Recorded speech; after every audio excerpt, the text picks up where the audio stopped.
I stood beside my husband's coffin, believing I was saying goodbye to the only man I ever loved. 20 years. A lifetime of trust, memories, and quiet sacrifices. People whispered, mourned, held my hand until the doors opened. A woman walked in, with 2 children. She looked straight at me and said, "I'm his wife." Not mistress. Wife. In that moment, everything I knew shattered. So tell me, would you forgive, or walk away forever? The air inside the chapel felt too still, like even grief was holding its breath. I kept my eyes on the coffin, polished wood reflecting the dim light, refusing to look anywhere else. If I looked up, it would be real. If I stayed still, maybe it wasn't. "Margaret, are you okay?" Someone whispered beside me, but I didn't answer. My fingers tightened around the edge of the pew, grounding myself in something solid. Then the doors creaked open. Soft at first, but loud enough to cut through every quiet sob. Heads turned. Mine didn't. Not yet. Footsteps followed. Slow. Certain. Out of place. A child's voice broke the silence, small but clear. "Mom, is that him?" My chest tightened. I looked up. A woman stood there, dressed in black, her expression calm in a way that felt wrong. Her eyes met mine, and she didn't look away. Not grief. Not confusion. Recognition. She stepped closer, guiding the 2 children beside her.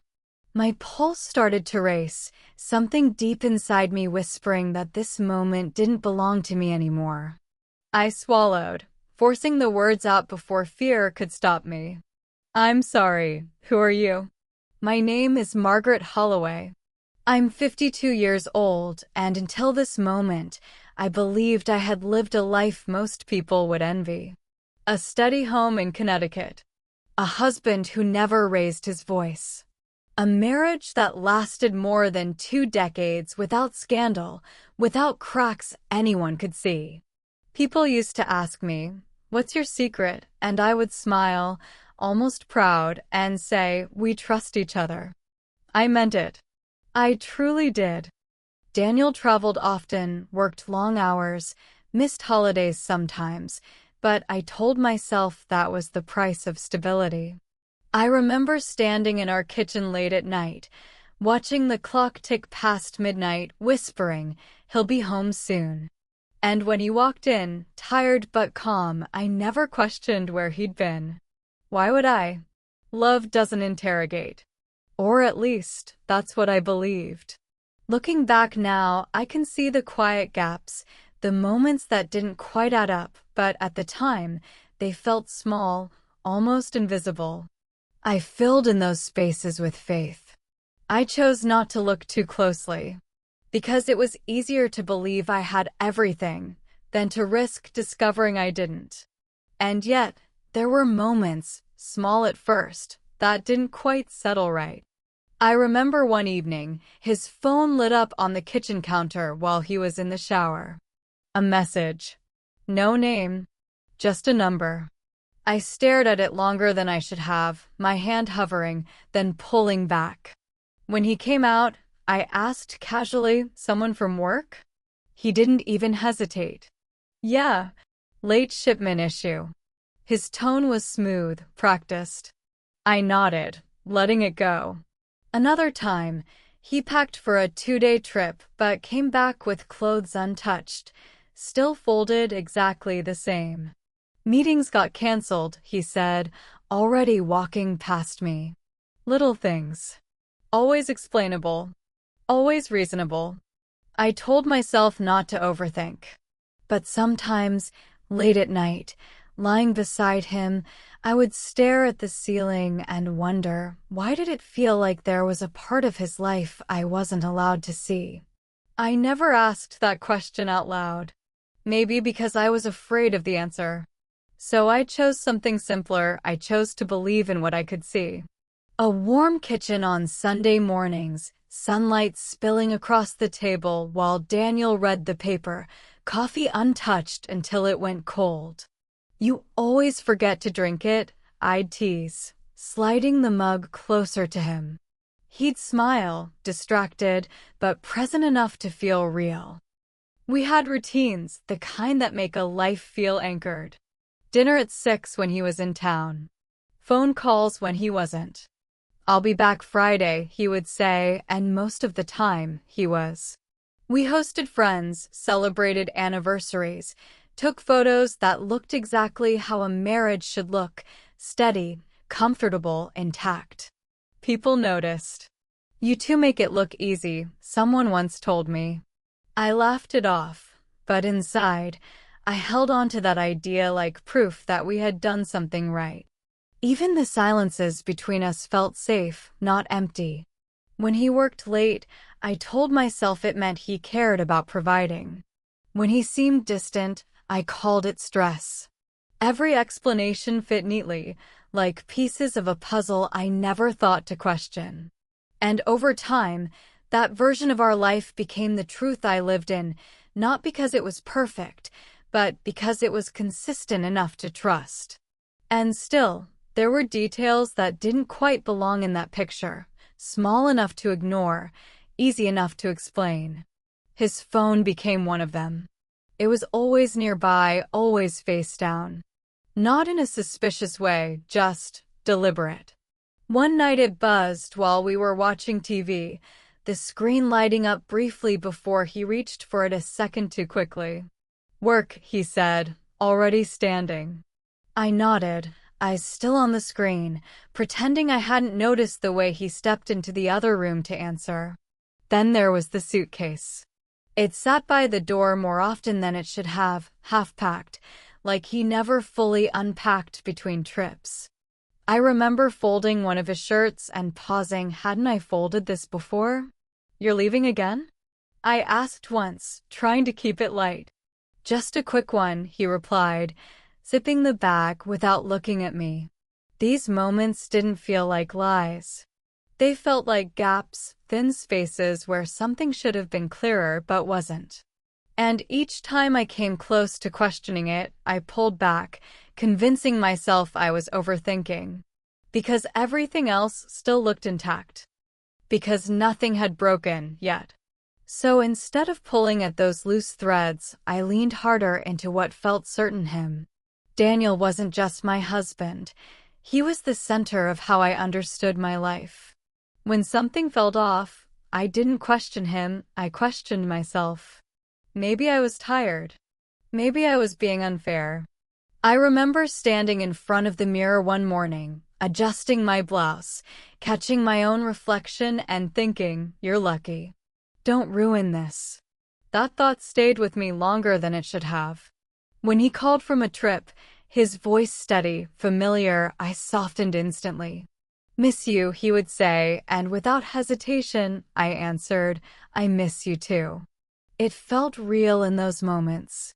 Whatever distance existed disappeared through a phone line, and I let that be enough. Even when something didn't sit right, I found a way to make it fit. I told myself that long marriages required patience, trust, compromise. That doubt was the real danger, not silence. Looking back, I can see how much of myself I placed in his hands, quietly, gradually, without noticing the weight of it. I didn't just love him. I depended on the version of him I believed in. And that belief made it easier to ignore everything that didn't match. And then there was one moment, just one, that didn't fade as easily as the others. It was a Sunday afternoon, quiet, almost too quiet. Daniel had left his jacket draped over the chair, something he rarely forgot. I picked it up without thinking, intending to hang it properly. That's when a small envelope slipped out of the inner pocket and fell to the floor. Plain. Unmarked. I hesitated before opening it, already feeling that familiar pull between curiosity and restraint. Inside, there was a receipt. A restaurant bill. Dinner for 3. Not unusual, except the date. It was from a night he had told me he was out of town. My fingers tightened around the paper. When he walked back into the room, I held it up slightly. "You forgot this," I said, watching his face. For a split second, something shifted, too quick to name, but real. Then it was gone. "Client dinner," he replied, reaching for it, folding it once, twice. His voice didn't change. Mine didn't either. "Of course," I said. And just like that, the moment passed. I let it. I chose to let it. But later that night, lying awake in the dark, the thought returned, sharper this time. Not loud, not clear, just persistent. I should have known. The next morning felt ordinary in the most deceptive way. Sunlight came through the window, the coffee machine hummed, and I followed the same routine my body knew by heart. For a moment, the thought from the night before softened, almost fading into something I could ignore. Then my phone rang. An unknown number. I almost didn't pick up. "Hello," I said, still holding my coffee. There was a pause on the other end, just long enough to make my chest tighten. "Is this Margaret Holloway?" a man asked, his voice professional, distant. "Yes, who is this?" Another pause. Papers shifting. A breath. "I'm calling from St. Vincent Hospital. I'm afraid there's been an incident involving your husband." The word incident didn't land right. "What do you mean?" I asked, already standing, the cup slipping slightly in my hand. "He was brought in early this morning. Cardiac arrest." Silence filled the space between us. I waited for the next sentence, for something that would correct it, soften it. It didn't come. We did everything we could. The coffee slipped from my fingers and hit the floor, shattering. I didn't hear it. I didn't feel anything at first.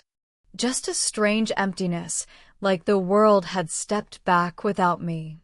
"No, that's not possible," I whispered, but my voice didn't sound like mine.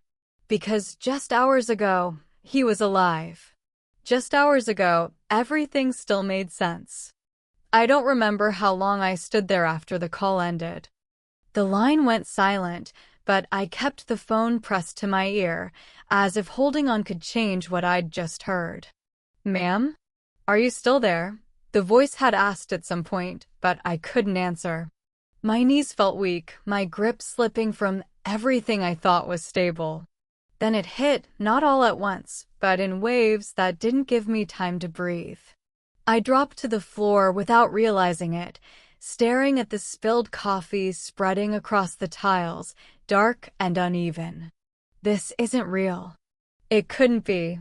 I tried to stand, failed, tried again. "Daniel," I said out loud, as if saying his name would bring him back into the room. It didn't. Minutes passed, or maybe longer, before I forced myself to move. Keys. Shoes. My hands trembled as I grabbed whatever was closest. The drive to the hospital blurred into fragments, red lights, passing cars, my own reflection in the rearview mirror looking like someone I didn't recognize. When I finally reached the front desk, my voice cracked. "My husband. Daniel Holloway. They called me." The nurse's expression shifted instantly, soft, practiced, familiar with this kind of moment. She didn't ask questions. She just nodded. "I'm so sorry," she said quietly. And somehow, hearing it again made it real in a way the phone call hadn't. The days that followed moved in a strange, quiet rhythm, as if everything had been muted. There were decisions to make, calls to return, papers to sign, arrangements that somehow couldn't wait. I found myself sitting across from the funeral director, nodding as he spoke in a calm, measured tone. "Do you have a preference for the service?" he asked gently. I blinked, realizing I hadn't heard half of what he said. "Something simple," I replied, my voice distant, like it belonged to someone else. He wrote it down, efficient, respectful. Back home, the house felt unfamiliar. His shoes were still by the door. His watch rested on the nightstand. I picked it up once, holding it in my palm, feeling the weight of something that had stopped ticking. "You should eat," a friend said softly from the kitchen, but I shook my head. Food didn't make sense anymore. Nothing did. People came and went, bringing flowers, quiet words, gentle touches on my arm. I thanked them, smiled when expected, followed the motions I thought grief required. But underneath it all, there was a stillness I couldn't explain. Not peace, not acceptance. Just waiting. The morning of the funeral arrived too quickly. I stood in front of the mirror, adjusting the black dress, smoothing out invisible wrinkles. "You'll get through this," I whispered, though I didn't believe it. Outside, cars began to arrive, doors closing, voices low. Everything was ready. Everything was in place. And somehow, deep inside, a quiet thought surfaced, uninvited, persistent. Something isn't right. The service had already begun when the doors at the back of the chapel opened again. It was subtle at first, a shift in the air, a few heads turning, the quiet ripple of attention moving through the room. I kept my eyes forward, hands folded tightly in my lap, telling myself it didn't matter. People arrived late. It happened. But then the murmurs grew, low and uncertain. I felt it before I saw it. Something pulling at the edge of that fragile calm I had been holding onto. I looked up. She stood in the doorway, framed by the dim light behind her. Dressed in black, like everyone else, but nothing about her felt the same. Her posture was steady, almost composed in a way that didn't belong here. And beside her, 2 children. A boy and a girl, both quiet, both holding close to her as if they had every right to be there. My breath caught. I didn't understand why. Not yet. She began to walk down the aisle, slow, deliberate. Each step seemed louder than it should have been, echoing against the silence. People shifted in their seats, glancing between her and me, confusion spreading in quiet waves. I could feel it building, tightening, something unseen but undeniable. Then her eyes found mine. And she didn't look away. Not grief. Not hesitation. Recognition. A strange, cold certainty settled in my chest, replacing everything else. My fingers curled against the fabric of my dress as a single thought pressed forward, sharper than anything before it. This woman wasn't lost. She was here for a reason. She stopped just a few rows behind me, close enough that I could feel the shift in the room, the quiet tightening of every breath. No one spoke. Even the officiant hesitated, his voice fading into an uncertain pause. I should have turned away. I should have focused on the front, on the man I was supposed to be mourning. But something held me there, locked in place, waiting for a reason I couldn't yet name. Then it came, small, soft, but impossibly clear. "Mom, is that him?" The boy's voice cut through the silence, innocent, unfiltered. My heart stuttered. I didn't move at first, as if not reacting could somehow undo what I had just heard. Behind me, I felt the woman lean slightly closer to the children, her presence steady, unshaken. "Yes," she said quietly. "That's your father." The words didn't land all at once. They echoed, stretching out, repeating in my mind until they lost shape and then returned sharper than before. "Your father." My hands went cold. I turned slowly, every movement heavy, deliberate, as if the air itself resisted me. The boy was looking toward the coffin, his small fingers gripping the edge of the pew. The girl stood beside him, silent, her eyes wide, searching. They weren't confused. They weren't lost. They belonged here. A low murmur spread across the room, people shifting, whispering, trying to make sense of something that didn't fit. I felt their eyes on me now, waiting for a reaction I couldn't give. Because one thought had already taken hold, louder than everything else. If that was true, then who had I been standing beside all these years? I pushed myself to stand, though my legs didn't feel steady, and turned fully toward her. The room seemed to narrow, voices fading into a dull hum as everything focused on that single moment. Up close, she looked even calmer, her expression controlled, almost measured.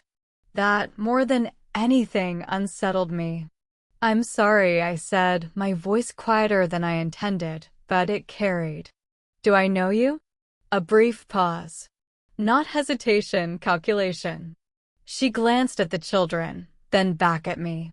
"I think we should talk," she replied, her tone even, as if we were discussing something ordinary. "Talk," I repeated, a faint edge slipping through. "You just said," I stopped myself, aware of the eyes around us. "What did you mean?" The boy shifted beside her, tugging lightly at her sleeve. "Mom," he whispered, uncertain now. She placed a hand on his shoulder without looking away from me, grounding him, steadying herself at the same time. "It's not the right place," she said softly. A small, disbelieving laugh escaped me before I could stop it. "You think this isn't the right place?" I gestured toward the coffin, the room, everything collapsing in on itself. "Then where is?" Her gaze didn't waver. "Somewhere we can speak without an audience." The calm in her voice pressed against the rising panic in mine, and for a moment, neither of us moved. People shifted, whispering, waiting. I felt the weight of it, the expectation, the need for answers building faster than I could process.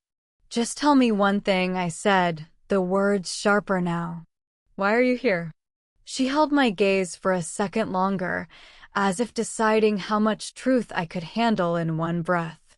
Then she exhaled slowly, her fingers tightening just slightly on the child's shoulder.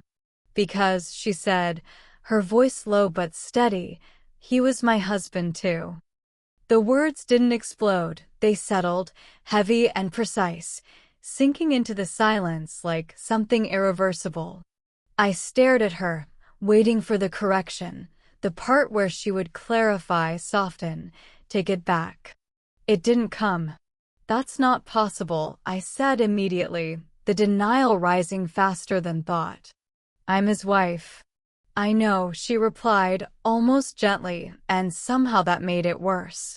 A flicker of movement, she reached into her bag, pulling out a folded document, worn at the edges. She didn't rush, didn't dramatize it, just opened it and held it out, close enough for me to see but not yet take. My eyes dropped before I could stop them. Names. Dates. His name. Her name. "I didn't come here to make a scene," she continued, her tone controlled, measured with intent. "I came because my children deserve to say goodbye to their father." Behind her, the boy shifted again, looking past us toward the coffin, confusion and something deeper in his expression. The girl stayed still, watching me now, as if searching for something she didn't understand. My fingers trembled, but I didn't reach for the paper. I couldn't. Because if I touched it, if I accepted it, then everything I had been holding onto would collapse all at once. "You're lying," I whispered, though the certainty had already begun to slip. She didn't argue. She didn't need to. "Am I?" she asked quietly. For a moment, I couldn't answer her. Not because I didn't want to, but because something inside me had already begun to shift, quietly, irreversibly. The room was still there, the people, the coffin, the murmurs, but it all felt distant, like I had been pushed just outside of my own life. I looked at her, then at the children, then back at the document in her hand. Every piece was real. Every detail fit in a way I couldn't explain away. "No," I said under my breath, but it sounded weaker now, like I was trying to convince myself more than her. My mind started racing, pulling at memories, replaying years in fragments. The late nights, the trips, the unanswered questions I had buried. They weren't random anymore. They connected. Too perfectly. I took a step back without realizing it, my hand brushing against the edge of the pew to steady myself. This doesn't make sense. It couldn't. And yet, it did. If she was telling the truth, if those children were his, then everything I believed about my life was built on something I never fully saw. I glanced toward the coffin. The man inside it suddenly felt like a stranger. My chest tightened, a question rising faster than I could stop it, louder than everything else around me. If he was her husband too, then who had I been all these years? I didn't realize I had reached for the paper until it was already in my hands. The edges were worn, softened by time, not something printed yesterday to prove a point. My fingers trembled as I unfolded it fully, the sound of the paper louder than it should have been in the silence around us. I scanned the lines once, then again, slower this time. Names, dates, signatures, official seals. There was no hesitation in what I was looking at. No ambiguity. This isn't real, I murmured, but my voice lacked conviction. It is, she replied quietly, not stepping closer, not pushing, just letting the document speak for itself. My eyes dropped again, catching details I couldn't ignore now. The date. Years ago. Not recent. Not a mistake. This had existed while I was still building my life with him, believing I was the only one. How long? I asked, barely audible. She didn't rush her answer. Long enough. The words landed harder than anything else. Because they didn't give me a number, they gave me a truth I couldn't measure. Behind her, the children shifted slightly, watching, waiting, their presence no longer distant but undeniable. I felt it pressing in from every side, every piece of proof stripping away the version of reality I had held on to. I looked down at the paper one last time, and this time, there was no space left for denial. It wasn't just a lie. It was a life I had never known existed. And once that thought took hold, it didn't stop. It spread, pulling everything else with it, forcing connections I had never allowed myself to make. I saw it clearly now. The gaps weren't random, they were structured. The weekends he was away. The nights he didn't answer. The way he always seemed just tired enough to avoid questions. You're saying, all this time? I asked, my voice barely steady. She didn't interrupt. She didn't soften it. He had a life with us, she said. Simple. Direct. A life. Not moments. Not mistakes. A life. Images started forming without my permission. Another house. Another kitchen. Another version of him walking through a different door, setting down his keys, being greeted by voices that weren't mine. I could almost hear it, laughter I had never been part of.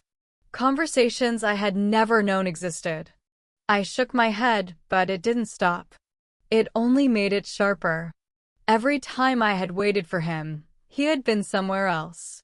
Every time I believed I was his priority, he had been dividing himself between two worlds and somehow making both feel real. How did you not know about me? I asked suddenly, grasping for something that would break this symmetry. Her eyes held mine. I knew enough, she answered quietly. That answer didn't resolve anything. It made it worse. Because it meant one of us had been aware, and the other had been completely blind. And I knew exactly which one I was. No, this doesn't make sense, I said, the words coming faster now, as if saying them enough times could undo everything I had just seen and heard. I shook my head, taking a step back, then another, creating distance like it might restore control. You're mistaken. There has to be some explanation. My voice rose slightly, not loud, but sharp enough to cut through the murmurs around us. I pointed toward the coffin without looking at it. I was with him. Every year. Every holiday. You don't just build something like that and hide it. She didn't argue. She didn't rush to prove anything further. That silence pressed harder than any response could have. You're lying, I insisted again, but it sounded different this time, less certain, more desperate. I searched her face for cracks, for hesitation, for anything that would give me something to hold on to. There was nothing. Behind her, the children shifted, their presence grounding her in a way I couldn't ignore. Real. Unquestionably real. This is wrong, I whispered, my voice breaking slightly now. I would have known. But even as I said it, something inside me resisted.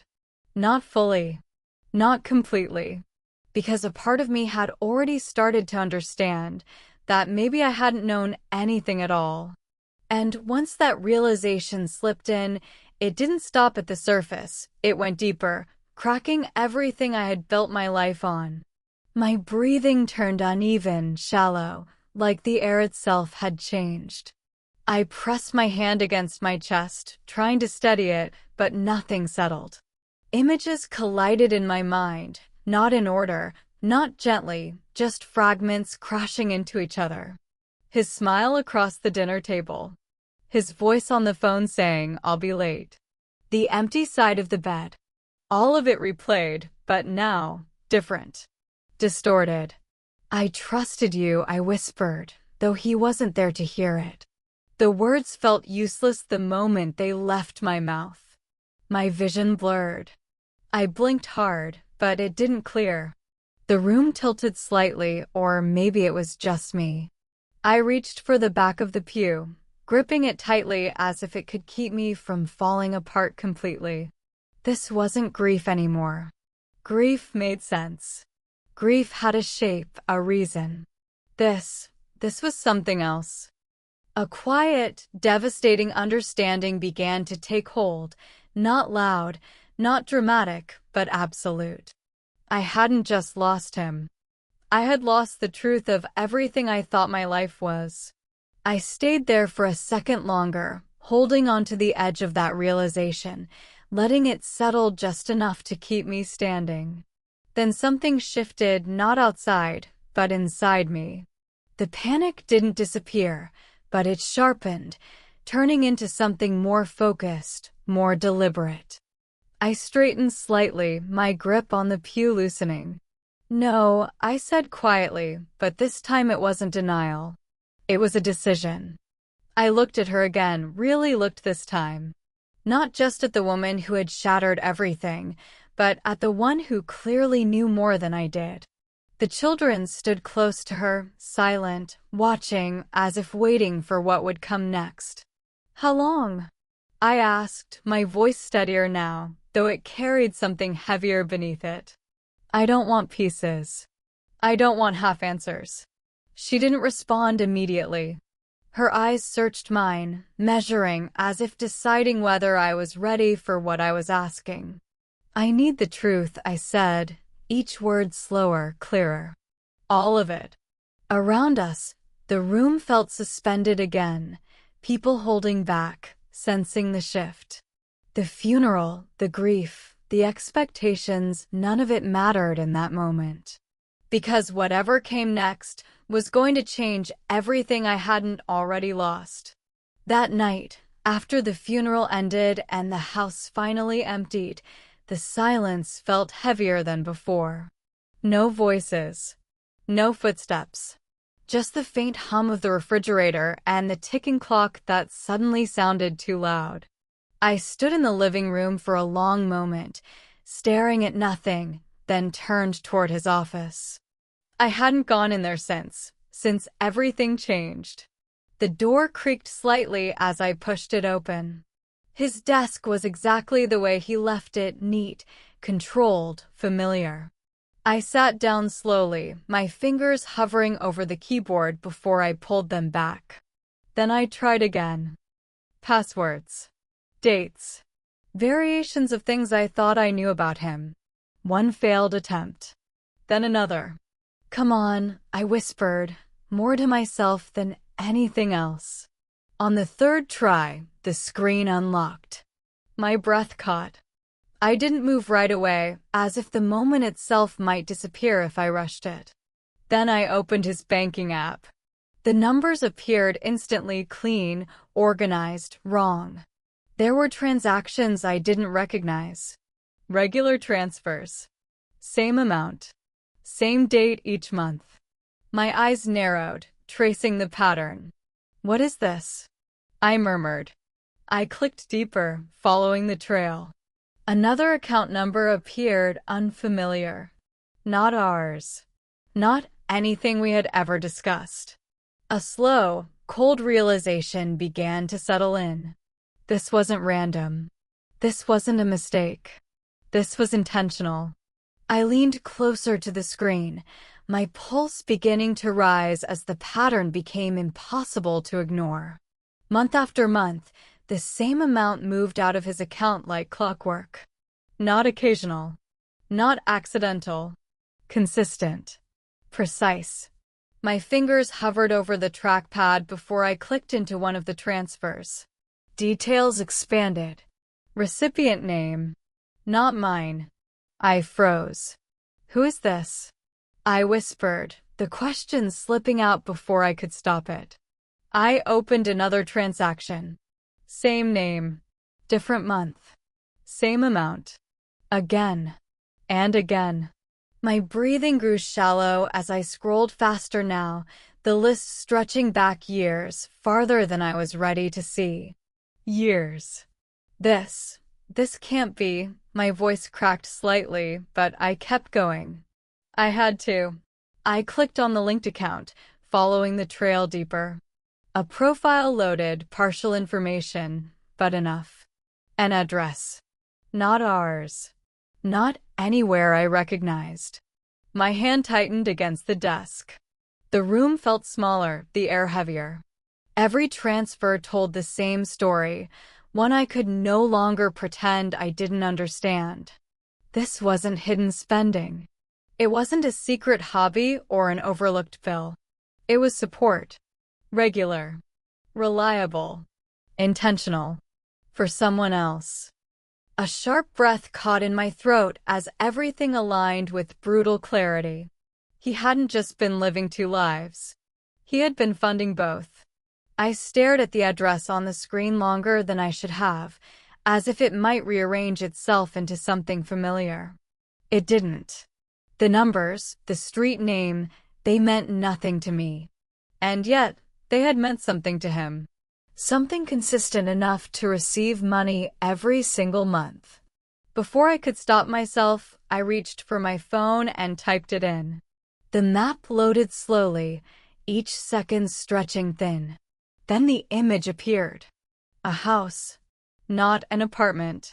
Not a temporary place. A house. Clean, well kept, with a small front yard and a driveway. Curtains drawn halfway. A child's bike leaning near the porch. My breath caught. This is where. I didn't finish the sentence. I didn't need to. I zoomed in, my fingers unsteady. The details sharpened. A window. A door. A space that looked lived in. Not visited, lived in. A memory surfaced without warning. One of his business trips. A weekend he had insisted was too important to cancel. I had stood by the door, watching him leave with that same calm expression. "I'll call you when I land," he had said. But now, the distance between us collapsed into something painfully clear. He hadn't been traveling. He had been going home. The realization settled in with a force that left no room for doubt. This wasn't just a second life hidden in fragments. I zoomed in again, this time slower, forcing myself to see what I had missed before. That's when I noticed it, something small, almost invisible unless you were looking for it. A photo frame. Near the window. I tapped the screen, enlarging it, my breath catching halfway through. It wasn't just any photo. It was him. Smiling. Standing behind those children. His hand resting on the boy's shoulder like it belonged there. Like he belonged there. No, I shook my head, my voice barely holding. No, this was taken recently. Not years ago. Not before me. During me. I stared at the image, my chest tightening as the timeline collapsed completely. He hadn't been hiding from me. He had been living both lives at the same time, perfectly. It had a place. A routine. A door he walked through again and again, while I waited in another house, believing I was the only one. And once that truth settled in, everything he had ever told me about his business trips began to unravel with brutal clarity. I leaned back slowly, the glow of the screen still reflecting in my eyes, and replayed it all, every packed suitcase, every rushed goodbye at the door. It's just work, he would say, already halfway out. I had believed him without hesitation. I closed my eyes for a second, and the memory sharpened instead of fading. The nights he didn't answer. The calls that went straight to voicemail. The messages that came hours later. Sorry, meetings ran late. Meetings. I let out a quiet, hollow breath. You weren't working, I whispered into the empty room. You were with them. The realization didn't come all at once, it built, stacking moment over moment until it became undeniable. Every time I adjusted my life around his schedule, every time I waited, every time I defended him to others, he had already chosen where he was going. I remembered one particular night, standing by the window, watching the streetlights flicker on, telling myself not to worry. He's just busy, I had said out loud, convincing no one but myself. Now the truth replaced that memory completely. He hadn't been delayed. He hadn't been occupied. He had been living a different life, fully, deliberately, while I stayed in place, trusting a version of him that no longer existed. I sat there in the dim light of his office, the screen still glowing in front of me, but I wasn't really seeing it anymore. The numbers, the address, the patterns, they had already done their damage. What stayed now was something quieter and far more painful. I wasn't the only one, I said under my breath, the words barely forming, but once they did, they wouldn't leave. I tried to push it away, to find another explanation, something less final. Maybe it hadn't been equal. Maybe I had been the real life and the other, something temporary. But the evidence didn't support that comfort. The consistency, the years, the structure, it all pointed to something balanced, something deliberate. My hand tightened against the desk. No, I whispered, but the thought was already clearer now, sharper. I wasn't the center of his life. I was part of it. Just a part. Images flashed again, me waiting, adjusting, understanding. Him dividing, managing, choosing. Not once. Not by accident. Repeatedly. Carefully. I was the second choice. The sentence slipped out before I could stop it. And the silence that followed confirmed it more than any proof ever could. Because there was no argument left, no angle I hadn't already tried to protect myself with. I leaned back slowly, staring into the dark reflection on the screen. All those years. I slammed the laptop shut harder than I meant to, the sound cracking through the room like something breaking open inside me. 20 years, I laughed, but there was nothing human in it. 20 years, and this is what I was? My hands pressed against the desk, my whole body shaking now, not weak, not collapsing, burning. You didn't just lie to me, I said, my voice rising, filling the empty space. You built a second life while I was still standing in the first one. I paced the room, fast, uneven, every step dragging another memory into the light. Every "I love you," every "I'll be back." Every night I chose to trust him. Was I just convenient? I demanded, as if he could answer. Or was I just easier to lie to? I stopped, breathing hard, staring at nothing. And that's when it hit, clear, brutal, final. He didn't lose control. He controlled everything. I hadn't been the life he protected. I had been the one he kept separate. The next day, I didn't hesitate. The address was already in my mind, sharp and unavoidable, pulling me towards something I knew I couldn't ignore anymore. The drive felt longer than it should have, every turn tightening the knot in my chest. When I finally stopped in front of the house, I didn't get out right away. I just sat there, hands gripping the steering wheel, staring at the place that had existed alongside my life without my knowledge. This is real. I stepped out. The air felt different here, quieter, almost untouched by everything I had just discovered. As I walked up the path, I noticed details I couldn't unsee. The children's bike. A pair of small shoes by the door. Evidence of a life that had been lived fully, not hidden in fragments. I knocked. Once. Then again. Footsteps approached from inside. Steady. Familiar in a way that made my stomach twist. The door opened. It was her. For a second, neither of us spoke. No surprise in her eyes this time, just recognition, as if she had been expecting this moment all along. "You came," she said quietly. "I had to," I replied, my voice firm, though my pulse betrayed me. "We're not done." She studied me for a brief moment, then stepped aside, leaving the door open. "Then come in," she said. And, just like that, I crossed the threshold into the life he had kept hidden from me. I stepped inside, my eyes adjusting to the space, taking in everything at once, the photos on the wall, the toys in the corner, the quiet proof that this wasn't temporary. This was lived in. Real. My chest tightened, but I kept moving forward until I turned to face her. "How long?" I asked again, sharper this time, no space left for softness. Laura didn't flinch. She crossed her arms slowly, studying me in a way that felt almost clinical. "You still think this is about time," she said, her voice calm but edged. "It's not."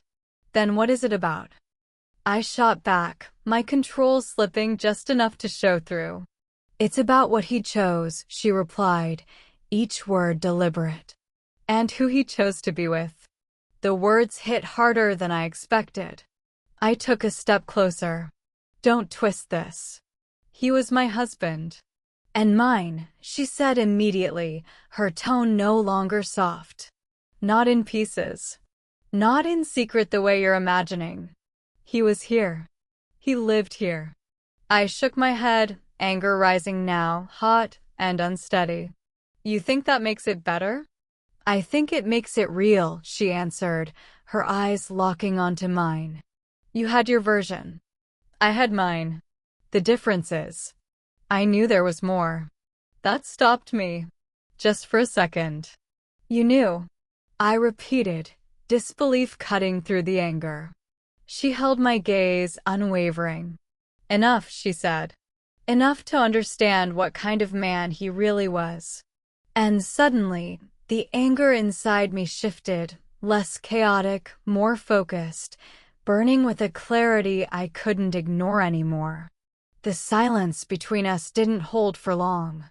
It tightened, stretched, until something inside me snapped forward.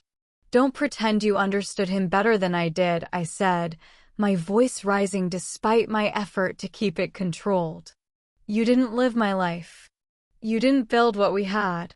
Laura tilted her head slightly, studying me again, but this time there was no restraint in her expression, just a quiet certainty that felt far more dangerous than anger. She took a slow step closer. Not aggressive. Not rushed. just enough to close the space between us. I didn't need to, she replied calmly. The words landed, but it was what came next that cut through everything. Because to him, she paused, just long enough for my breath to catch, you were already the past. For a second, I didn't react. I couldn't. The sentence hung there, sharp, precise, impossible to soften. That's not true, I said, but the denial came too late, too weak. Look around you, she continued, her voice still steady, almost quiet. This is where he came back to. This is where he stayed. Not occasionally. Not by accident. My chest tightened, anger surging now, raw and uncontrollable. You don't get to rewrite my life, I shot back. I'm not rewriting anything, she said. I'm just not ignoring what it really was. And in that moment, the anger inside me spiked, no longer confusion, no longer disbelief. It was something sharper. Something that finally demanded an answer I couldn't run from anymore. For a moment, I said nothing. Not because I had nothing to say, but because everything inside me was shifting, condensing into something far more dangerous than shock. My hands were no longer shaking. My breathing steadied, slower now, controlled. That frightened me more than the chaos before. I turned slightly, my eyes moving across the room again, the framed photos, the small details, the life that had been built without me. Each image pressed against my thoughts, feeding something that had already begun to rise. You let him do this, I said quietly, though I wasn't even sure who I was accusing anymore. Her. Him. Myself. The anger didn't explode. It gathered. Piece by piece.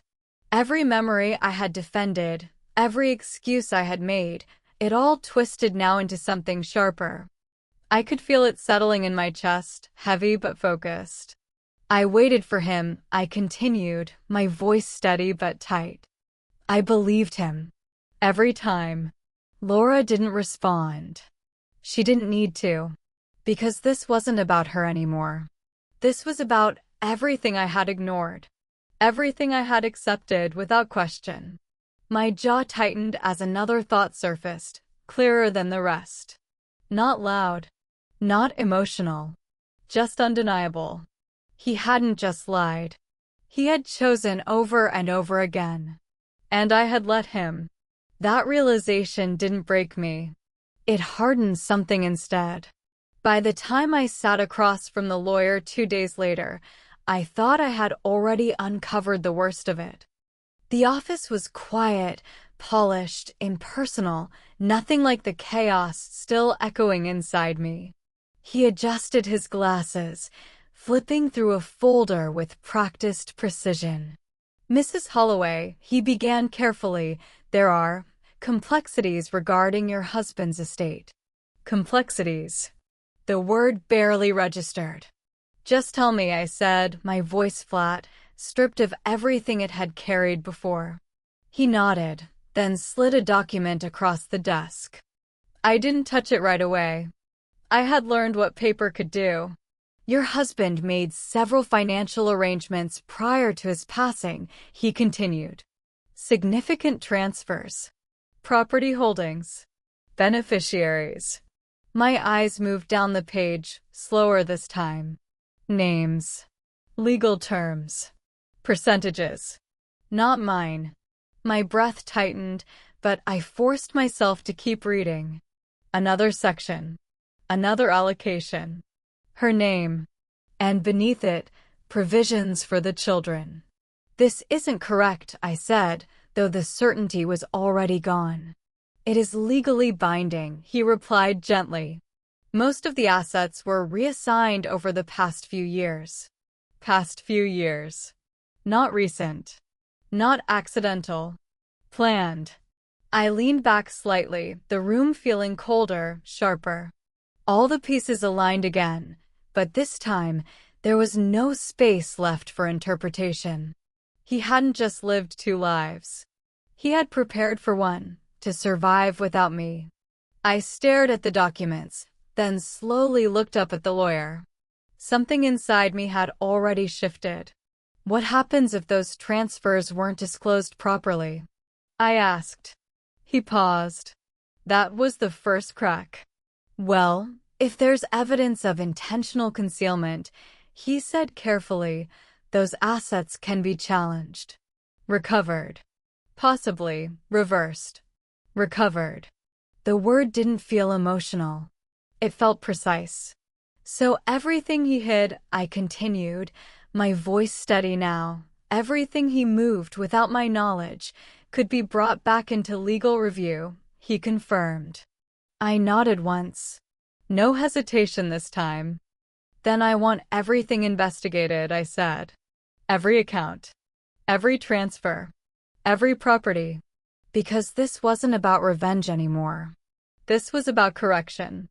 And for the first time, he wasn't the one controlling the outcome. I walked out of the lawyer's office without remembering how I got to the door. The hallway stretched in front of me, too bright, too quiet, like the world had decided to continue without acknowledging what had just happened. My steps slowed, then stopped. What do I actually have left? I asked, though no one was there to answer. I tried to list it, to make it real. A house that no longer felt like mine. Memories that now carried a different meaning. A name I wasn't sure belonged to me anymore. I let out a breath, sharper this time.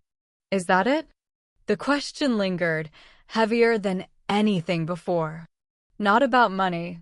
Not about property. Something deeper. Because everything I had built my identity around, wife, partner, the one who knew him best, had been quietly replaced without me noticing. I reached into my bag, my fingers brushing against the keys to the house. For a second, I held them tightly, as if they could still represent something solid. Something certain. But even that felt different now. If the life I believed in wasn't real, if the love I trusted had been divided, then what exactly was left of me? I didn't go home right away. Instead, I found myself standing in front of a dark storefront window, my reflection staring back at me, unfamiliar, almost distant. I stepped closer, studying it. The same face, the same woman, and yet, not the same life. Who are you now? I asked quietly. The question didn't break me. It ignited something. For weeks, maybe years, I had been adjusting, waiting, forgiving things that never should have needed forgiveness. I had bent my reality to fit his. And now, standing there, I felt it all surge back, not as confusion, not as grief, but as something sharper. No, I said, louder this time, my voice echoing faintly in the empty street. No more. I straightened my shoulders, my reflection shifting with me. Every excuse I had made, every moment I had silenced my own instincts, it all collapsed at once. Not into emptiness, but into clarity. You don't get to decide my worth, I continued, the words no longer directed at him, but at the version of myself that had stayed quiet. You don't get to leave me with nothing. My hands clenched at my sides, the anger no longer chaotic, it was focused, controlled, alive. He had taken years from me. He had rewritten my life without asking. But he didn't get to define what came next. And for the first time since everything shattered, I wasn't breaking. I was choosing. And as that decision settled, something unexpected followed, not more anger, not more pain, but a quiet clarity that felt almost unfamiliar. I stood there a moment longer, watching my reflection steady itself, no longer searching for answers in him, but in myself. He didn't take everything, I said softly, testing the truth of it as the words left my mouth. Because now I could see it differently. Not through the version of him I had trusted, but through the pattern he had lived. He hadn't chosen one life over the other out of love. He had chosen both out of convenience. control, comfort. I let out a slow breath, the tension in my chest loosening just enough to think clearly. It wasn't about me, I added, quieter now. That realization shifted everything. I wasn't less. I wasn't replaced. I wasn't the mistake. I had simply been part of something built on a lie. And for the first time, that truth didn't weaken me, it separated me from it. Cleanly. Finally. I lifted my head slightly, meeting my own eyes again. Whatever he had been, it no longer defined who I was. I stood there a moment longer, letting that clarity settle into something solid. Then I reached into my bag, pulled out my phone, and finally did what I had avoided until now. I dialed the number the lawyer had given me. It rang once. Twice. Hello. It's Margaret, I said, my voice steady, unmistakably different from before. We need to proceed. There was a brief pause on the other end. Are you sure? Yes, I replied without hesitation. I'm not walking away from this. Because this wasn't just about loss anymore. It wasn't just about betrayal. It was about truth. About what had been hidden. About what had been taken, without my consent. I lowered the phone slowly, my grip firm now. For the first time, I wasn't reacting to what he had done. I was deciding what I would do next. The next time I stood in that house, it felt different. Not unfamiliar anymore, just empty of meaning. Laura was there, the children somewhere in the background, their voices faint, distant. I didn't look for them. I didn't look at her for long either. I've spoken to my lawyer, I said, my tone calm, almost detached. No tremor. No hesitation. She studied me, as if expecting something else, anger, accusation, collapse. I gave her none of it. You can keep the house, I said, my tone so calm it almost felt foreign. You can keep the memories you think were yours. Laura frowned slightly. Think. I met her eyes, completely still. Because if he lied to me for 20 years, I said quietly, what makes you think he didn't lie to you too? That landed. Not loud. Not dramatic. Just enough to fracture something behind her eyes. I didn't wait for her to respond. Some truths don't need arguments. They just need to exist. The door closed behind me with a quiet click, and for a moment, I just stood there on the sidewalk, feeling the weight of everything settle into something, still. Not heavy. Not crushing. Just real. The kind of real you can't escape, but also don't need to anymore. I looked down at my hands, then out at the street ahead. Cars passed. People moved. Life continued, untouched by what had just unraveled. And then the question came back, but different this time. What would you do? I asked softly, not to him, but to anyone who might understand this moment. Would you fight for what was never truly yours? Would you walk away and rebuild from nothing? Or would you hold on to the anger, let it define everything that comes next? I exhaled slowly, a faint, almost ironic smile touching my lips. Because the truth is, there isn't one right answer. There's only the choice you can live with. And as I took my first step forward, away from that house, away from everything he had hidden, I realized something that felt stronger than revenge, stronger than loss. I finally had that choice. I kept walking, but the question didn't fade, it followed, sharper now, louder the further I got from everything I had just left behind. Because no matter how clear my choice felt in that moment, it wouldn't feel the same for everyone. So now I'm asking you again, but don't answer lightly. If someone could lie to two families for 20 years, if they could say, I love you in two different homes, sleep in two different beds, build two different lives, and never break once, is that a mistake? Or is that who they really are? So choose. Not the safe answer. Not the polite answer. The real one. Are you team forgive, believing love is stronger than truth? Or team walk away, believing once respect is gone, nothing else matters? Because here's the uncomfortable truth no one says out loud: the way you answer this reveals what you would tolerate.